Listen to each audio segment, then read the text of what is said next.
जय हिंद दोस्तों। चलिए हम लोग देखने वाले हैं आज practice set number 17। Bihar SSC, Bihar SI, ESI, PT main सभी के लिए इम्पोर्टेंट होगा। इसमें हर एक क्वेश्चन से रिलेटेड डिटेल देखेंगे फुली डिस्कशन के साथ, इसलिए आप वीडियो को लास्ट तक देखिएगा। आपको बहुत मज़ा आने वाला है, बहुत फ़ायदा करेगा। आप वीडियो को लास्ट तक देखिएगा, इसमें डिटेल देखने वाले हैं हम लोग। चलिए तो हम लोग स्टार्ट करते हैं। आज का पहला क्वेश्चन है कि दूधगंगा नदी निम्नलिखित में से किसमें स्थित है। दूधगंगा नदी जो है ये जम्मू कश्मीर में स्थित है। इसका आंसर 1 नंबर हो जाएगा, जम्मू कश्मीर में। और ये जम्मू कश्मीर में है। ये चिनाब नदी की सहायक नदी है दूधगंगा नदी, याद रखिएगा। चिनाब नदी की सहायक नदी है ये दूधगंगा। देखिए नदी के बारे में हम लोग इसमें डिटेल देख लेते हैं। ये बार पूछा जाता है यहाँ पे ये नदी के बारे में। ये ऊपर में जो जम्मू कश्मीर के पास यहाँ नदी है, यहाँ पे बार बार पूछा जाता है सीरियल वाइज। तो पहला इन्हें हो गया सिंधु नदी, दूसरा हो गया झेलम नदी, तीसरा हो गया चिनाब नदी। यही चिनाब की सहायक नदी है दूधगंगा। और ये हो गया रावी नदी, और यहाँ ब्यास, और ये सतलज। ये सीरियल वाइज इसमें पूछा जाता है। इस तरह से सब एक में मिलकर ये अरब सागर में गिर जाता है। तो सिंधु, झेलम, चिनाब, रावी, ब्यास, सतलज, ये सीरियल वाइज सब है। ये सब जम्मू कश्मीर में यहाँ पे बहता है।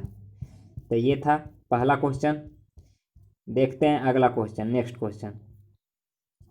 क्वेश्चन है कि एक सूची 1 से सूची 2 में मिलान करना है। नदी है और बांध दिया हुआ है, मतलब यहाँ पे है कि बंच, एक तरह से क्वेश्चन का बंच दिया जा रहा है।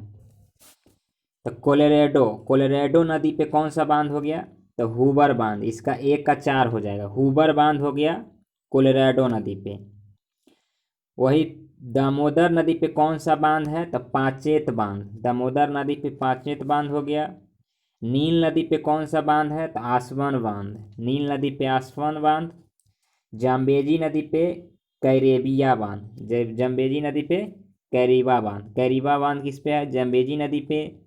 कोलोरेडो बांध हुबर नदी पे, कोलोरेडो नदी पे हुबर बांध, दामोदर नदी पे पाचेत बांध, नील नदी पे आसवन बांध। चलिए नेक्स्ट क्वेश्चन है मीथेन जिसके वायुमंडल में उपस्थित होता है वह है। मीथेन किसमें उपस्थित होता है वो बताना है। तो मीथेन जो उपस्थित होता है ये बृहस्पति में उपस्थित होता है। इसका आंसर सी नंबर हो जाएगा, बृहस्पति। ये सौर मंडल का सबसे बड़ा ग्रह है। बृहस्पति का उपग्रह के बारे में पूछेगा तो 79 बृहस्पति का उपग्रह है। लेकिन सबसे ज़्यादा उपग्रह किसका है? तो 82 शनि का सबसे ज़्यादा 82। और चंद्रमा जो है पृथ्वी का एकमात्र उपग्रह है चंद्रमा। सूर्य एक तारा है। और मंगल का 2 उपग्रह है, फोबोस और डीमोस। ये मंगल का उपग्रह है। चलिए नेक्स्ट क्वेश्चन देखते हैं। निम्नलिखित देशों में कौन सा देश स्थल रुद्र देश है? स्थल रुद्र देश बताना है। तो स्थल रुद्र देश उसको बोलेंगे जो चारों तरफ से लैंड से घिरा हुआ हो, जमीन से घिरा हुआ हो, उसको स्थल रुद्र देश बोलते हैं। तो इसमें कूट दिया हुआ रहेगा नीचे में। तो इसमें हो गया, देखिए अफगानिस्तान भी स्थल रुद्र देश है, हंगरी भी स्थल रुद्र देश है, और स्विट्जरलैंड भी स्थल रुद्र देश है। इसमें मलेशिया जो है ये स्थल रुद्र देश नहीं है। मलेशिया जो है ये स्थल रुद्र देश नहीं है। स्थल रुद्र देश रहेगा वो घिरा हुआ लैंड से। यहाँ पे देखिए, यहाँ पे हो गया ये मलेशिया देखिए इधर समुद्र में है, इसलिए स्थल रुद्र देश नहीं है।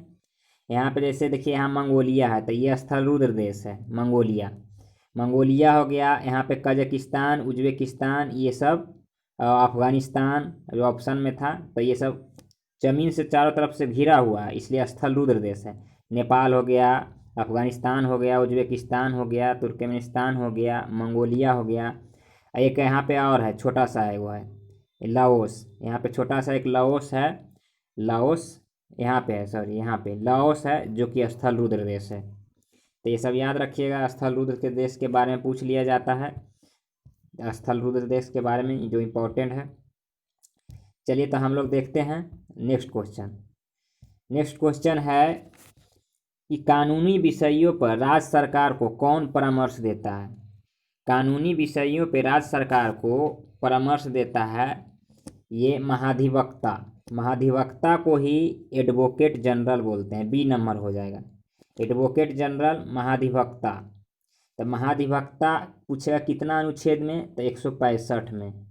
165 में महाधिवक्ता की चर्चा है। और महान्यायवादी ये केंद्र में होता है। तो केंद्र में महान्यायवादी होता है जिसका अनुच्छेद 76 में वर्णन है।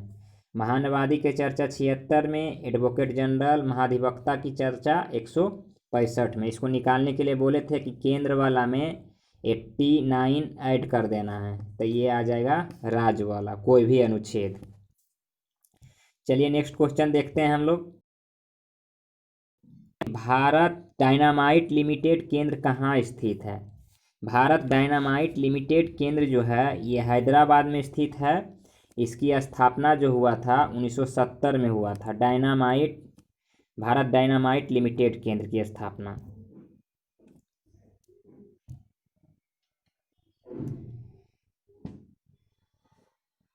अगला क्वेश्चन है कि रुपये का अंतिम बार अवमूल्यन कब किया गया था। तो रुपये का अंतिम बार अवमूल्यन जो किया गया ये 1991 में किया गया। तो रुपया का अवमूल्यन जो है अभी तक 3 बार हुआ है, इसको याद रखिएगा। 1949 में, पहला 1949 में, दूसरा 1966 में और तीसरा 1991 में। 3 बार 49, 66, 91। रुपया का अवमूल्यन अब तक 3 बार हुआ है, 1949, 66, 91। नेक्स्ट क्वेश्चन है भारत में कौन सा कृषि वित्त का स्रोत नहीं है। तो वित्त का स्रोत इसमें सब है, मतलब कृषि वित्त। कृषि पे मतलब ऋण दिया जाता है सरकारी समिति द्वारा, सहकारी समिति द्वारा, व्यापारिक बैंक द्वारा, ग्रामीण क्षेत्रीय बैंक द्वारा। ये सब कृषि वित्त का स्रोत है। सहकारी समिति, व्यापारिक समिति, ग्रामीण क्षेत्रीय बैंक समिति। तो बोल रहा है कौन नहीं है, तो इसका आंसर डी नंबर हो जाएगा, कौन नहीं है। तो चलिए नेक्स्ट क्वेश्चन देखते हैं। नेक्स्ट क्वेश्चन है कि दिल्ली में पुराना किला के सामने खैरुल मंजिल नामक मस्जिद का निर्माण किसने करवाया था। तो खैरुल मंजिल नामक मस्जिद का निर्माण जो है ये महामंगा ने करवाया था। महामंगा, डी नंबर आंसर हो जाएगा। ये महामंगा कौन थी, तो अकबर की धाया माँ यानी सौतेली माँ थी महामंगा। अकबर की धाया माँ थी। अकबर की माँ के बारे में बोलेगा तो हमीदा बानो बेगम। हमीदा बानो बेगम की गर्भ से राणा बीर साल के महल में 1542 में जन्म हुआ था अकबर का, 1542 में। लेकिन महामंगा जो थी धाया माँ थी ये अकबर का। इसी ने खैरुल मंजिल नामक मस्जिद का निर्माण किया था पुराना किला में। नेक्स्ट क्वेश्चन है मैडम कामा ने 1907 में प्रथम तिरंगा ध्वज कहाँ फहराए थे। मैडम भिखाजी कामा जो है 1907 में ये स्टुटगार्ट शहर में, डी नंबर आंसर हो जाएगा। स्टुटगार्ट शहर में ध्वज फहराई थी, स्टुटगार्ट शहर में। स्टुटगार्ट शहर कहाँ है, तो ये जर्मनी में है। जर्मनी में स्टुटगार्ट शहर है, जर्मनी में। मैडम भिखाजी कामा का जन्म पूछेगा तो ये 1861 में मैडम भिखाजी कामा का जन्म मुंबई में हुआ था। मुंबई के पार्सियन परिवार में जन्म हुआ था मैडम भिखाजी कामा का। और इसने फ्री इंडिया सोसाइटी की स्थापना की। फ्री इंडिया सोसाइटी की स्थापना मैडम भिखाजी कामा ने की। अब वंदे मातरम नामक समाचार पत्र का भी प्रकाशन किए। वंदे मातरम नामक समाचार पत्र। इसी में हो गया पेरिस, तो पेरिस फ्रांस की राजधानी हो गया पेरिस। चलिए नेक्स्ट क्वेश्चन देखते हैं। कौटिल्य का अर्थशास्त्र कितने अधिकरणों में विभक्त है।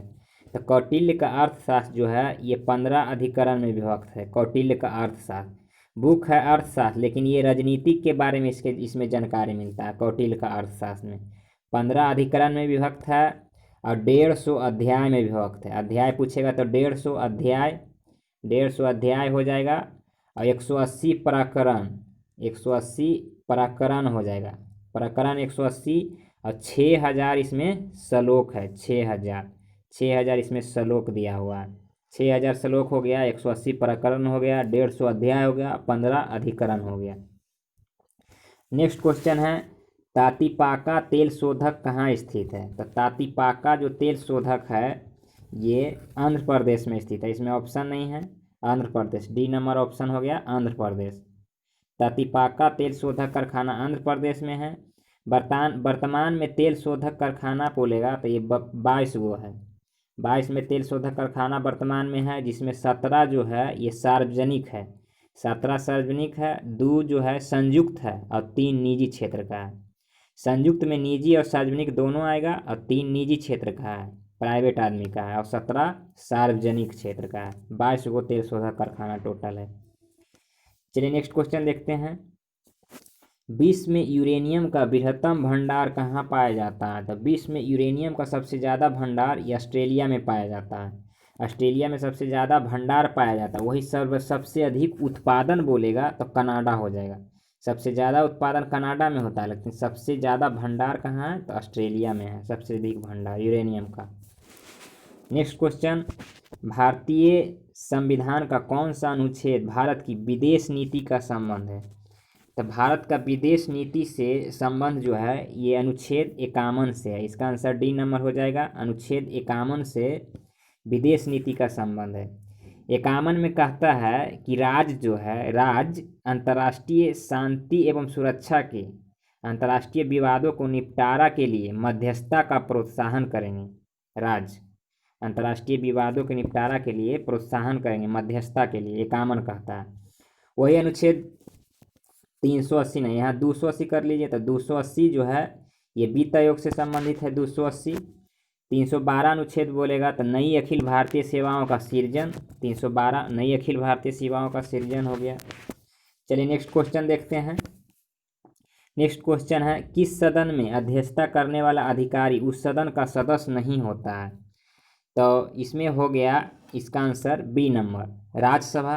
राज्यसभा का जो अध्यक्ष होता है ये उपराष्ट्रपति होता है। उपराष्ट्रपति राज्यसभा का अध्यक्ष होता है, जिसका चर्चा इसमें 64 में किया गया है कि राज्यसभा का उपाध्यक्ष इसमें अध्यक्ष होगा। इसका चर्चा 64 में किया गया है। राज्यसभा को उच्च सदन बोलते हैं या तो द्वितीय सदन बोलते हैं। राज्यसभा को उच्च सदन या द्वितीय सदन। राज्यसभा का गठन के बारे में बोलेगा तो अनुच्छेद 80 में राज्यसभा के गठन की चर्चा है और लोकसभा का 81 में। राज्यसभा के सदस्यों का कार्यकाल 6 वर्ष होता है, याद रखिएगा। राज्यसभा में सदस्य का कार्यकाल 6 वर्ष होता है, राज्यसभा का कार्यकाल नहीं होता है। राज्यसभा अस्थायी सदन है, राज्यसभा के सदस्यों का कार्यकाल 6 वर्ष होता है। वहाँ हर एक 1/3 सदस्य जो है प्रत्येक 2 वर्ष पे सेवानिवृत्त होता है, 1/3 सदस्य। चलिए नेक्स्ट क्वेश्चन है, सौर ऊर्जा एटीपी में बदलती है। सौर ऊर्जा को एटीपी में कौन बदलते हैं? तो इसका आंसर हो जाएगा क्लोरोफिल, बी नंबर। क्लोरोफिल जो है, क्लोरोफिल को कोशिका का किचन हाउस बोलते हैं, क्योंकि क्लोरोफिल में ही प्रकाश संश्लेषण द्वारा भोजन तैयार किया जाता है। चलिए नेक्स्ट क्वेश्चन देखते हैं। निम्नलिखित में कौन सा हार्मोन स्तन ग्रंथियों से दुग्ध का स्राव होने में भूमिका निभाता है? तो स्तन ग्रंथि से दुग्ध का स्राव होता है ऑक्सीटोसिन हार्मोन के कारण, डी नंबर आंसर हो जाएगा। ऑक्सीटोसिन हार्मोन के कारण दूध का स्रावन होता है। वही एड्रेलिन बोलेगा तो एड्रेलिन ये संकटकालीन परिस्थितियों में उत्पन्न होता है। एड्रेलिन हार्मोन संकटकालीन परिस्थितियों में। थायरॉक्सिन बोलेगा तो मेटाबॉलिक नियंत्रण प्रक्रिया को नियंत्रित करता है, थायरॉक्सिन। प्रोजेस्टेरॉन बोलेगा तो मादा की माहवारी का नियंत्रण करता है, मादा की माहवारी का, यानी मादा के लिए हो गया प्रोजेस्टेरॉन हार्मोन। और टेस्टेरॉन हार्मोन बोलेगा तो ये पुरुष के लिए होता है, टेस्टेरॉन। और प्रोजेस्टेरॉन हो गया मादा के लिए हो गया। चलिए नेक्स्ट क्वेश्चन देखते हैं। नेक्स्ट क्वेश्चन है, त्रिअबंध में होता है, त्रिअबंध किस में होता है? तो त्रिअबंध जो होता है ये एसिटिलीन में होता है। इसका आंसर डी नंबर हो जाएगा। त्रिअबंध एसिटिलीन में होता है। एसिटिलीन जो है ये एल्काइन ग्रुप का सदस्य है। एल्काइन का जो सूत्र होता है ये CnH2n-2, CnH2n-2 एल्काइन का सूत्र होता है। इसी का सदस्य ग्रुप का सदस्य है एसिटिलीन।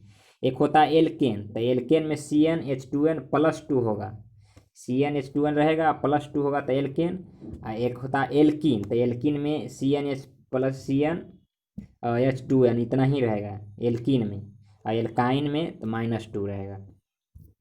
चलिए नेक्स्ट क्वेश्चन, निम्नलिखित अभिलेखों में किसमें अशोक का नाम मिलता है? तो अशोक का नाम ये गुर्जरा अभिलेख में मिलता है, गुर्जरा अभिलेख। तो अशोक का जो 4 गो अभिलेख है उसमें अशोक का नाम अशोक मिलता है। मास्की अभिलेख, गुर्जरा अभिलेख, नेटूर अभिलेख और उदयगोलन अभिलेख। मास्की, गुर्जरा, नेटूर, उदयगोलन, ये 4 गो में अशोक का नाम अशोक और प्रियदर्शनी करके मिलता है, ये अशोक का नाम। चलिए तो आगे हम लोग देखते हैं आज का ये करेंट अफेयर। आज का यहीं समाप्त होता है। ये इंपॉर्टेंट करेंट अफेयर है। इसमें पूछ लिया जाता है कि 10 रुपये नोट पे, 20 रुपये नोट पे मतलब किसका चिन्ह दिया हुआ। तो 10 रुपये का पूछेगा तो 10 रुपये का पे कोणार्क का सूर्य मंदिर है, याद रखिएगा। कोणार्क का सूर्य मंदिर जो उड़ीसा में है, ये 10 रुपये के नोट पे है।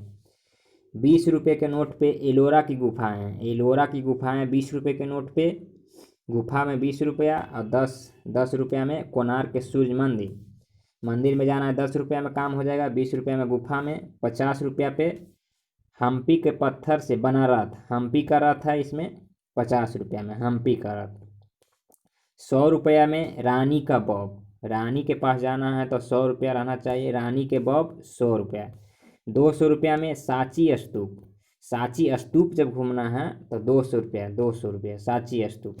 500 रुपया में लाल किला, लाल किला जाना है तो 500 रुपया, और सीधे मंगलयान पे जाना है तो 2000 रुपया। 2000 रुपये मंगलयान, 500 रुपया लाल किला, 200 रुपया सांची स्तूप, 100 रुपया रानी का बॉब, 50 रुपया हम्पी का रथ, और 20 रुपया एलोरा की गुफाएं, 10 रुपया कोणार्क का सूर्य मंदिर। चलिए तो आज का वीडियो यहीं समाप्त होता है। मिलते हैं नेक्स्ट वीडियो में। इस वीडियो को अधिक से अधिक लाइक, सब्सक्राइब, शेयर कीजिए। धन्यवाद।